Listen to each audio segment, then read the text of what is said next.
Welcome to another honest comparison and speed test video. On the left we have this Vivo Iqoo Neo 3. Neo 3 is the cheapest Snapdragon 865 smartphone, and on the right we have Oppo Find X2 Pro, which is one of the most expensive Snapdragon 865 smartphones. Iqoo Neo 3 actually got some attention for its 144Hz refresh rate and price. It costs even less than Redmi K30 Pro or Poco F2 Pro. 8 plus 128GB variant costs 2,998 RMB, which is about 430 US dollars. There is a 6 plus 128GB variant, which is even cheaper. Neo 3 comes with 144Hz IPS LCD and LPDDR4X RAM. Oppo Find X2 Pro comes with top-of-the-line specifications and features, which leads to $1,000 US dollars price tag for 12 plus 256GB base variant. Oppo claims that they have used vegan leather at the back, but it feels like plastic. Anyway, overall build quality of Oppo Find X2 Pro is really great, and we shouldn't compare build quality of two smartphones from two different price segments. Okay, if you end up liking this video, then please subscribe to this channel and click on the like button. Now it's too late, too loud. We move through the crowd. Okay, the speed test thing was done twice in different days. At the first day, I was totally disappointed when this happened. I have tried to open PUBG and Neo 3 just blown one of my most favorite smartphones. Waiting time was like crazy. I thought I have done something wrong. So I have cleared the RAM and tried to run Antutu benchmark. How can a budget smartphone with LPDDR4X RAM beat one of the most expensive beasts? I wasn't excited, I was annoyed. I was afraid. What would happen if Neo 3 really beat Find X2 Pro? And the scores actually assured me that Find X2 Pro is better. But checking all the scores, I was amazed. Neo 3 actually has the juice in it. Tried the speed test thing again, and this time started with Call of Duty Mobile. Can Neo 3 load this game faster than Find X2 Pro? Yes, it can. And actually Neo 3 loaded way faster than Find X2 Pro. It's not only the loading speed, it's the price of these two smartphones that hurts my feelings. Many of you may think I am crazy, but yes, I have cleared the RAM and tried again. Tried to open Call of Duty Mobile and the result is the same. Neo 3 kept loading faster and it was humiliating for Find X2 Pro. Moving on to PUBG, and yes, nothing is running at the background. And this time I think I know that Neo 3 will load the game faster. The word speed fits perfectly with this smartphone. If Vivo don't release this in India, then it's a mistake. Vivo should let people try this crazily fast Neo 3 at all of its stores. Okay, again cleared the RAM and let's try another game, Shadow Fight 3. Finally, Oppo Find X2 Pro shown some hint that it can fight back. Find X2 Pro actually loaded the game marginally faster. What about daily life apps that we use in China? Find X2 Pro loaded Bilibili video app faster, but again marginally. Let's try Jingdong, and this time Neo 3 loaded the app faster. What about Taobao? Nah, I am tired to say Neo 3 is faster. It's actually very fast. Let's keep all the applications running at the background and let's try to open Call of Duty Mobile. Despite having more resources, Find X2 Pro again failed to load the game ahead of Neo 3. I will keep Call of Duty running at the background and try to open PUBG. No luck for Oppo Find X2 Pro. Neo 3 is way faster. Now it's too late, too loud. Should we check Face Unlock? Yeah, both are fast, but Find X2 Pro is more accurate and gets a point. Find X2 Pro got the newest and fastest in-display fingerprint sensor, and Neo 3 got a side-mounted fingerprint sensor, which is not very convenient. But again, faster than in-display fingerprint sensor of Find X2 Pro. 144Hz refresh rate, and that's insane, ludicrous.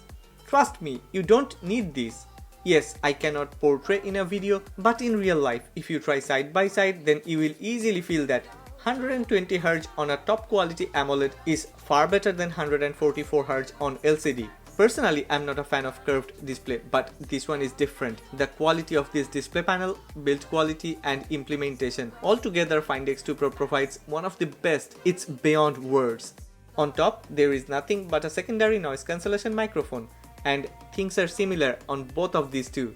Both got this shiny and stunning outlook from the top. things are also quite similar at the bottom. But Neo 3 scores a point because it retained that precious 3.5mm port.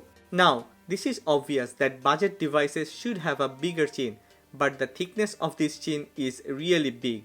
Find X2 Pro bags another easy point here. Talking about easy points, and display panel of Oppo Find X2 Pro is one of the best out there.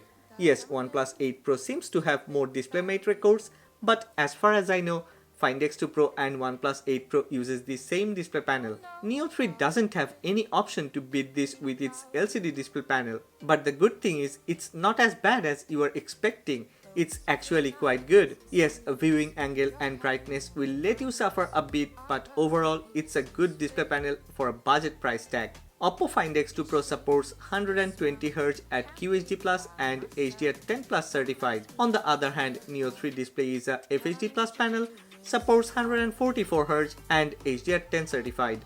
I have mentioned in my other comparison videos before that Vivo Iqoo Neo 3 gets hot, but this week Vivo Iqoo Neo 3 got a new update, and after this update, I found that Neo 3 is not getting that hot. I mean, even after playing games for hours, it would just generate temperature like 40 to 42 degrees Celsius, which is totally acceptable. And as I have mentioned in other videos, playing games on Vivo Iqoo Neo 3 is fun.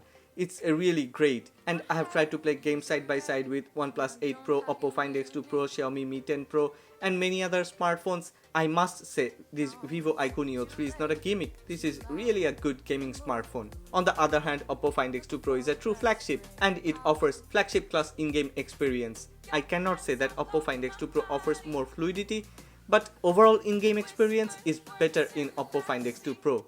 What I need you to do. Rear camera setup of Neo 3 is very ordinary, and actually you cannot expect more within this price range. There is an older 48MP main sensor, 8MP ultra-wide and a 2MP macro sensor without any OIS. Find X2 Pro is a camera beast. It comes with Sony IMX689 48MP main sensor, Sony IMX586 48MP sensor for ultra-wide shots and a 13MP periscope telephoto lens. Don't know how to quit. I have tried a few simple shots and the result is surprising. If you want me to do a dedicated camera comparison, then please let me know. I will try to do that for you. Our puzzle pieces fit. Vivo Iqoo Neo 3 comes with 4500 mAh battery and a 44W fast charger. This charger takes around 66 minutes to get fully charged from 0 to 100, and I have managed to extract 9 hours of screen on time at 90Hz refresh rate. On the other hand, Oppo Find X2 Pro comes with a relatively smaller 4260 mAh battery and a very fast 65W charger. This charger takes only 38 minutes to get fully charged from 0 to 100, and I have managed to extract 7 hours of screen on time at 90Hz refresh rate. Okay, at the beginning, you may have thought Find X2 Pro would win by a mile, but it's a tie. Is it a tie? Considering the price, Neo 3 won by a mile. But there are things, factors and variables beyond this, like display quality, true-to-life camera performance, build quality. Everything makes Find X2 Pro a true flagship. On the other hand, Neo 3 stands out among many other budget smartphones. And this one is clearly the most desirable budget flagship. Other than that LCD panel and rear camera setup, there is no other true negative points. I am really happy that I chose this over Realme X50 Pro. What's your thoughts on this Neo 3? Please make a comment. And if you have liked this video, then please don't forget to click on the like button. Also, please subscribe to this channel. What I need you to do is love me. Love me. What I need